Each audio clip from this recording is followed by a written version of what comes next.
जिहिजिकल 29 अध्याय। मिस्र विरुद्ध रे भविष्यवाणी। 10 वर्षर 10 मासर 12 दिन रे सदाप्रभुक वाक्य मो निकटरे उपस्थित हेला यथा, हे मनुष्य संतान, तुम्भे मिस्रर राजा फारो विरुद्ध रे आपणा मुख रख, पुणी ताहा विरुद्ध रे ओ समुदाय मिस्र विरुद्ध रे भविष्यत वाक्य प्रचार करो। एही कथा कुह, प्रभु सदाप्रभु एही कथा कहती, हे मिस्र राजा फारो, देख आम्भे तुम्भर विपक्ष अटु। तुम्भे आपणा स्रोत समूह मध्यरे शयनकारी प्रकांड कुंभीर, तुम्भे कहिअछ, मो नदी मोर, मु आपणा पाई ताहा सृष्टि करी अछि।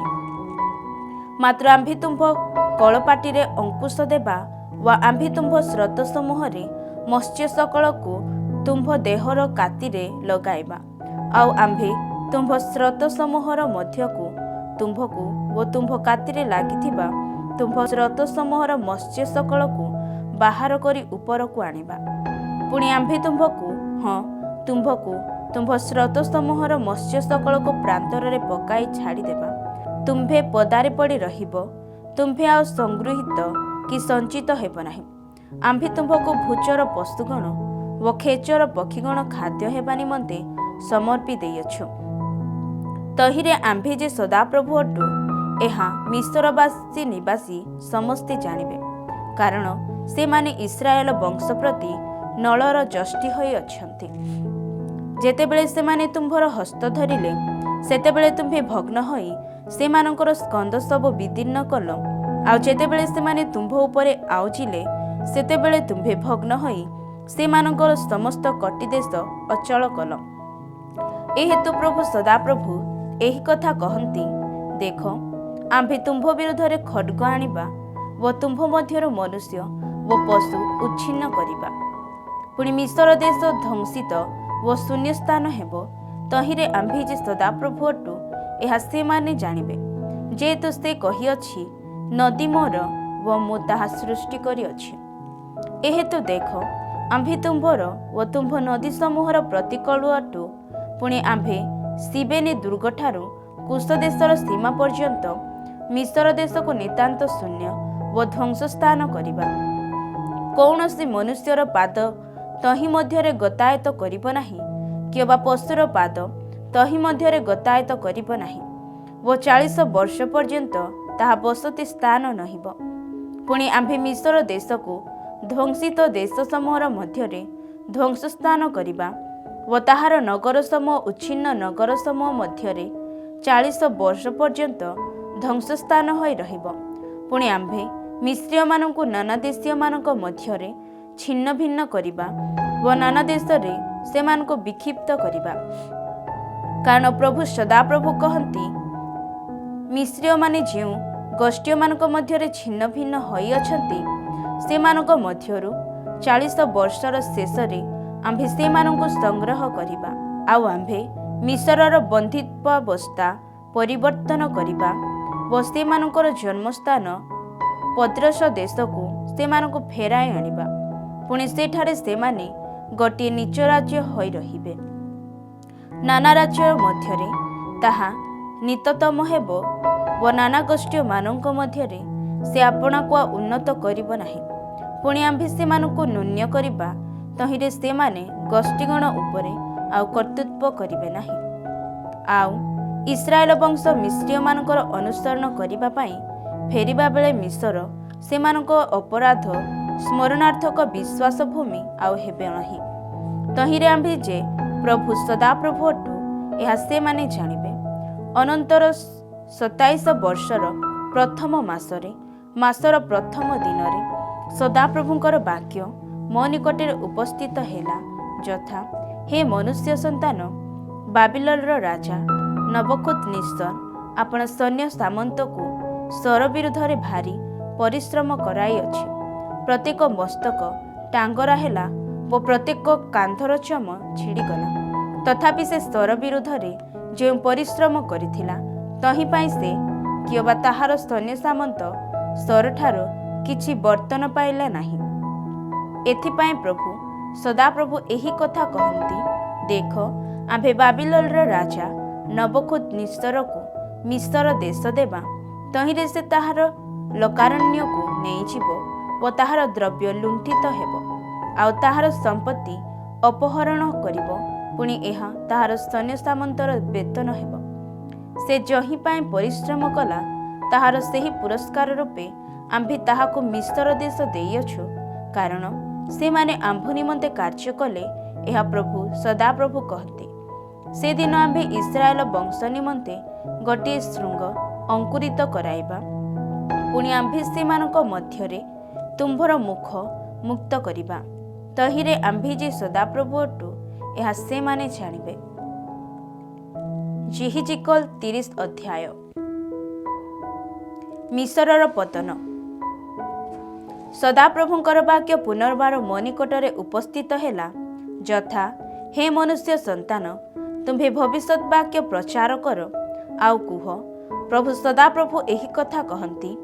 ତୁମ୍ଭେମାନେ ହାହାକାର କରି କୁହ, ହାୟ ହାୟ ସେହି ଦିନ, କାରଣ ସେହି ଦିନ ନିକଟବର୍ତ୍ତୀ।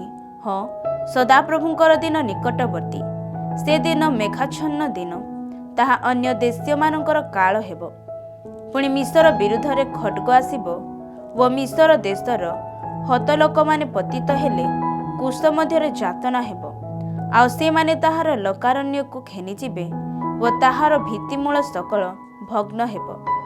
କୁଶ ଓ ପୁଟ ଓ ଲୁଦ୍ ଆଉ ମିଶ୍ରିତ ଲୋକ ସମସ୍ତେ, ପୁଣି କୁବ ଓ ମିତ୍ରଦେଶୀୟ ଲୋକ ସମସ୍ତେ ସେମାନଙ୍କ ସଙ୍ଗେ ଖड्गରେ ପତିତ ହେବେ। ସଦାପ୍ରଭୁ ଏହି କଥା କହନ୍ତି। ମିସ୍ରର ସହାୟକାରୀମାନେ ପତିତ ହେବେ ଓ ତାହାର ପରାକ୍ରମର ଗର୍ବ ଖର୍ବ ହେବ।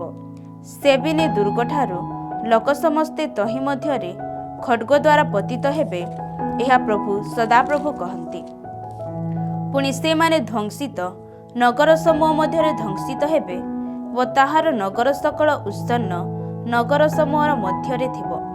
ଆଉ ଆମ୍ଭେ ମିସ୍ରରେ ଅଗ୍ନି ଲଗାଇବା ଉତ୍ତାରେ ଓ ତାହାର ସହାୟକାରୀ ସମସ୍ତେ ବିନଷ୍ଟ ହେଲା ଉତ୍ତାରେ ଆମ୍ଭେ ଯେ ସଦାପ୍ରଭୁ ଅଟୁ, ଏହା ସେମାନେ ଜାଣିବେ। ସେଦିନ ନିଶ୍ଚିନ୍ତ କୁଶ୍ୟମାନଙ୍କୁ ଭୀତ କରାଇବା ପାଇଁ ଦୂତମାନେ ଆମ୍ଭ ସମ୍ମୁଖରୁ ଜାହାଜରେ ଯିବେ। ପୁଣି ମିସ୍ର ଦିନରେ ଯେପରି ହୋଇଥିଲା, ସେହିପରି ସେମାନଙ୍କର ଯାତନା ହେବ, କାରଣ ଦେଖ, ତାହା ଆସୁଅଛି। ପ୍ରଭୁ ସଦାପ୍ରଭୁ ଏହି କଥା କହନ୍ତି। ଆମ୍ଭେ ମଧ୍ୟ ବାବିଲନର ରାଜା ନବୁକଦ୍ନେସ୍ସର ହସ୍ତ ଦ୍ୱାରା ମିସ୍ରର ଲୋକାରଣ୍ୟ ଶେଷ କରିବା। ସେ ଓ ଗୋଷ୍ଠୀଗଣ ମଧ୍ୟରେ ଭୟଙ୍କର ଓ ତାହାର ଲୋକମାନେ ତାହା ସଙ୍ଗେ ଦେଶ ବିନାଶାର୍ଥେ ଅଣାଯିବେ, ଆଉ ସେମାନେ ମିସ୍ରର ବିରୁଦ୍ଧରେ ଆପଣା ଆପଣା ଖड्ग ନିଷ୍କର୍ଷ କରି ହତଲୋକର ଦେଶ ପୂର୍ଣ୍ଣ କରିବେ। ପୁଣି ଆମ୍ଭେ ସ୍ରୋତ ସମୂହ ଶୁଷ୍କ କରିବା ଓ ମନ୍ଦ ଲୋକମାନଙ୍କ ହସ୍ତରେ ଦେଶ ବିକ୍ରୟ କରିବା, ଆଉ ଆମ୍ଭେ ବିଦେଶୀୟମାନଙ୍କ ହସ୍ତ ଦ୍ୱାରା ଦେଶ ଓ ତନ୍ମଧ୍ୟସ୍ଥ ଯାବତୀୟ ବିଷୟ ଧ୍ୱଂସ କରିବା। ଆଉ ସଦାପ୍ରଭୁ ଏହା କହିଅଛୁ। ପ୍ରଭୁ ସଦାପ୍ରଭୁ ଏହି କଥା କହନ୍ତି। ଆମ୍ଭେ ଦେବତାଗଣକୁ ହିଁ ବିନାଶ କରିବା ଓ ଆମ୍ଭେ ନଫରୁ ପ୍ରତିମା ସକଳ ଶେଷ କରାଇବା। ପୁଣି ମିସ୍ର ଦେଶରୁ ଆଉ ଅଧିପତି ଉତ୍ପନ୍ନ ନହିବେ ଓ ଆମ୍ଭେ ମିସ୍ର ଦେଶରେ ଭୟ ଜନ୍ମାଇବା। ପୁଣି ଆମ୍ଭେ ପଥସ୍ରକୁ ଧ୍ୱଂସ କରିବା ଓ ଶୟନରେ ଅଗ୍ନି ଲଗାଇବା, ଆଉ ନଗରରେ ଦଣ୍ଡାଜ୍ଞା ସଫଳ କରିବା। ପୁଣି ଆମ୍ଭେ ମିସ୍ରର ଦୃଢ଼ ଦୁର୍ଗ ସିନ ଉପରେ ଆପଣା କୋପ ଢାଳି ଦେବା ଓ ଆମ୍ଭେ ନଗରର ଲୋକାରଣ୍ୟକୁ ଉଚ୍ଛିନ୍ନ କରିବା, ଆଉ ଆମ୍ଭେ ମିସ୍ରର ଅଗ୍ନି ଲଗାଇବା। ସିନ ମହାଜନତାଗ୍ରସ୍ତ ହେବ ଓ ନଗରର ଭଗ୍ନ ହେବ, ଆଉ ଦିବସ ସମୟରେ ନଫର ବିପକ୍ଷମାନେ ଉତ୍ପାତ କରିବେ। ଆବେନ ଓ ପିବେତର ଯୁବାମାନେ ଖड्गରେ ପତିତ ହେବେ ଓ ନଗର ସବୁ ବନ୍ଦିତ୍ୱ ସ୍ଥାନକୁ ଯିବେ। ଆମ୍ଭେ ଯେତେବେଳେ ତୋଫନ ହେସରେ ମିସ୍ରର ଜୁଆଳି ସବୁ ଭାଙ୍ଗିବା ଓ ତାହାର ପରାକ୍ରମର ଦର୍ପ ତାହା ମଧ୍ୟରେ ଶେଷ ହେବ, ସେତେବେଳେ ସେଠାରେ ଦିବସ ଆପେ ଅପସରିଯିବ, ଆଉ ସେ ନିଜେ ମେଘାଚ୍ଛନ୍ନ ହେବ ଓ ତାହାର କନ୍ୟାଗଣ ବନ୍ଦିତ୍ୱ ସ୍ଥାନକୁ ଯିବେ। ଏହି ରୂପେ ଆମ୍ଭେ ମିସ୍ରର ଦଣ୍ଡାଜ୍ଞା ସଫଳ କରିବା, ତହିଁରେ ଆମ୍ଭେ ଯେ ସଦାପ୍ରଭୁ ଅଟୁ, ଏହା ସେମାନେ ଜାଣିବେ। ଅନନ୍ତର 11 ବର୍ଷର ପ୍ରଥମ ମାସର ସପ୍ତମ ଦିନରେ ସଦାପ୍ରଭୁଙ୍କର ବାକ୍ୟ ମୋ ନିକଟରେ ଉପସ୍ଥିତ ହେଲା, ଯଥା, हे ମନୁଷ୍ୟ ସନ୍ତାନ, ଆମ୍ଭେ ମିଶରର ରାଜା ଫାରୋର ବାହୁ ଭାଙ୍ଗିଅଛୁ। ଆଉ ଦେଖ, ଖଡ୍ଗ ଧରିବା ନିମନ୍ତେ ତାହା ଯେପରି ସବଳ ହେବ, ଏଥିପାଇଁ ସ୍ୱାସ୍ଥ୍ୟଜନକ ଔଷଧ ଦେଇ ପଟି ଲଗାଇ ତାହା ବନ୍ଧାଯାଇ ନାହିଁ। ଏହେତୁ ପ୍ରଭୁ ସଦାପ୍ରଭୁ ଏହି କଥା କହନ୍ତି, ଦେଖ, ଆମ୍ଭେ ମିଶରର ରାଜା ଫାରୋର ପ୍ରତିକୂଳ ଅଟୁ, ଆଉ ତାହାର ବଳବାନ ଓ ଭଗ୍ନ ଉଭୟ ବାହୁ ଭାଙ୍ଗି ପକାଇବା ଓ ଆମ୍ଭେ ତାହାର ହସ୍ତରୁ ଖଡ୍ଗ ଖସାଇ ପକାଇବା। ପୁଣି ଆମ୍ଭେ ନାନା ଗୋଷ୍ଠୀ ମଧ୍ୟରେ ମିଶ୍ରୀୟମାନଙ୍କୁ ଛିନ୍ନ ଭିନ୍ନ କରିବା ଓ ନାନା ଦେଶରେ ସେମାନଙ୍କୁ ବିକ୍ଷିପ୍ତ କରିବା। ଆଉ ଆମ୍ଭେ ବାବିଲର ରାଜା ବାହୁଦ୍ୱୟ ସବଳ କରିବା ଓ ତାହାର ହସ୍ତରେ ଆମ୍ଭର ଖଡ୍ଗ ଦେବା। ମାତ୍ର ଆମ୍ଭେ ଫାରୋର ବାହୁଦ୍ୱୟ ଭାଙ୍ଗି ପକାଇବା, ତହିଁରେ ସେ ପ୍ରାଣନାଶକ କ୍ଷତପ୍ରାପ୍ତ ଲୋକର କାତରକ୍ତି ତୁଲ୍ୟ କାତରକ୍ତି ତାହା ସାକ୍ଷାତରେ କରିବ। ପୁଣି ଆମ୍ଭେ ବାବିଲର ରାଜା ବାହୁଦ୍ୱୟ ଟେକି ଧରିବା ଓ ଫାରୋର ବାହୁଦ୍ୱୟ ତଳକୁ ଓହଳି ପଡ଼ିବ। ଆଉ ଆମ୍ଭେ ଯେତେବେଳେ ବାବିଲ ରାଜାର ହସ୍ତରେ ଆମ୍ଭର ଖଡ୍ଗ ଦେବା ଓ ସେ ମିଶର ଦେଶ ବିରୁଦ୍ଧରେ ତାହାର ବିସ୍ତାର କରିବ, ସେତେବେଳେ ଆମ୍ଭେ ଯେ ସଦାପ୍ରଭୁ ଅଟୁ, ଏହା ସେମାନେ ଜାଣିବେ। ପୁଣି ଆମ୍ଭେ ମିଶ୍ରୀୟମାନଙ୍କୁ ନାନା ଗୋଷ୍ଠୀ ମଧ୍ୟରେ ଛିନ୍ନ ଭିନ୍ନ କରିବା ଓ ନାନା ଦେଶରେ ସେମାନଙ୍କୁ ବିକ୍ଷିପ୍ତ କରିବା, ତହିଁରେ ଆମ୍ଭେ ଯେ ସଦାପ୍ରଭୁ ଅଟୁ, ଏହା ସେମାନେ ଜାଣିବେ। ଜିହିଜିକଲ୍ 31 ଅଧ୍ୟାୟ। ଫାରୋର ମୃତ୍ୟୁ। ଅନନ୍ତର 11 ବର୍ଷର ତୃତୀୟ ମାସର ପ୍ରଥମ ଦିନରେ ସଦାପ୍ରଭୁଙ୍କର ବାକ୍ୟ ମୋ ନିକଟରେ ଉପସ୍ଥିତ ହେଲା, ଯଥା, ହେ ମନୁଷ୍ୟ ସନ୍ତାନ, ତୁମ୍ଭେ ମିଶରର ରାଜା ଫାରୋକୁ ଓ ତାହାର ଲୋକାରଣ୍ୟକୁ କୁହ, ତୁମ୍ଭେ ଆପଣା ମହତ୍ପରେ କାହାର ତୁଲ୍ୟ? ଦେଖ, ଅଶୁର ଲିବାନୋନସ୍ଥ ଏରସ ବୃକ୍ଷ ସ୍ୱରୂପ ଥିଲା। ତାହାର ସୁନ୍ଦର ଘନଛାନକଦାୟକ ଓ ଉଚ୍ଚାକୃତି ଶାଖାମାନ ଥିଲା ଓ ତାହାର ଶିଖିର ଗହଳିଆ ଡାଳ ମଧ୍ୟରେ ଥିଲା। ଅପାର ଜଳ ତାହାକୁ ପୁଷ୍ଟ କଲା, ଜଳଧି ତାହାକୁ ବର୍ଦ୍ଧିତ କଲା। ତାହାର ସ୍ରୋତସମୂହ ତାହାର ରୋପଣ ସ୍ଥାନର ଚତୁର୍ଦିଗରେ ବହିଲା ଓ ସେ କ୍ଷେତ୍ରସ୍ଥ ବୃକ୍ଷ ସକଳର ନିକଟକୁ ଆପଣା ଜଳ ପ୍ରଣାଳୀ ପଠାଇଲା। ଏ ସକାଶୁ କ୍ଷେତ୍ରସ୍ଥ ବୃକ୍ଷ ସକଳ ଅପେକ୍ଷା ସେ ଉଚ୍ଚୀକୃତ ହେଲା ଓ ତାହାର ଡାଳ ସବୁ ବହୁ ସଂଖ୍ୟକ ହେଲା। ଆଉ ସେ ଆପଣା ଶାଖା ମେଳିବା ବେଳେ ଅପାର ଜଳ ହେତୁ ସେ ସବୁ ଦୀର୍ଘ ହେଲା। ତାହାର ଡାଳରେ ଆକାଶର ପକ୍ଷୀ ସକଳ ବସା କଲେ ଓ ତାହାର ଶାଖା ତଳେ କ୍ଷେତ୍ରସ୍ଥ ପଶୁ ସକଳ ପ୍ରସବ କଲେ। ପୁଣି ତାହାର ଛାୟା ତଳେ ମହାଗୋଷ୍ଠୀ ସବୁ ବାସ କଲେ।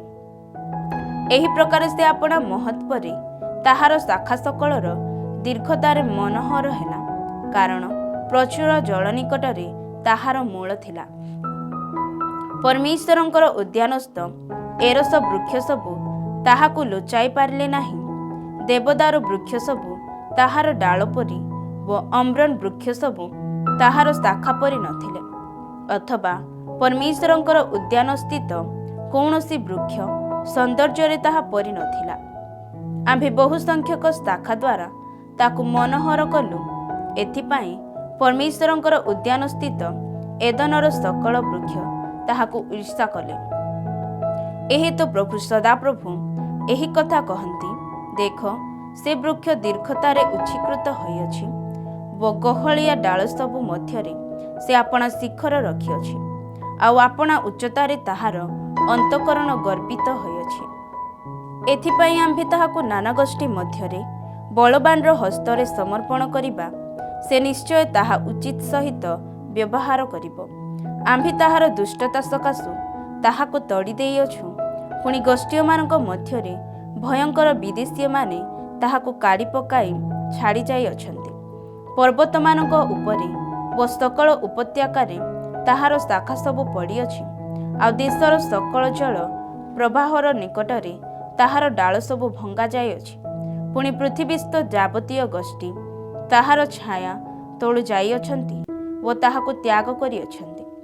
ଜଳରାଶିର ନିକଟବର୍ତ୍ତୀ ସକଳ ବୃକ୍ଷ ମଧ୍ୟରୁ କୌଣସି ବୃକ୍ଷ ଯେପରି ଆପଣା ଦୀର୍ଘତାରେ ଦର୍ପ ନ କରେ, କିମ୍ବା ଗହଳିଆ ଡାଳମାନଙ୍କ ମଧ୍ୟରେ ଆପଣା ଶିଖର ନ ରଖି, ଅଥବା ଜଳ ପାଇ ବିକ୍ରମୀ ସକଳ ଯେପରି ଆପଣା ଆପଣା ଉଚ୍ଚତାରେ ଠିଆ ନ ହୁଅନ୍ତି, ଏହି ଅଭିପ୍ରାୟରେ ତାହାର ଭଗ୍ନା ଅବଶିଷ୍ଟାଂଶ ଉପରେ ଆକାଶର ପକ୍ଷୀ ସକଳ ବାସ କରିବେ ଓ କ୍ଷେତ୍ରସ୍ଥ ପଶୁ ସକଳ ତାହାର ଶାଖାମାନଙ୍କ ଉପରେ ରହିବେ।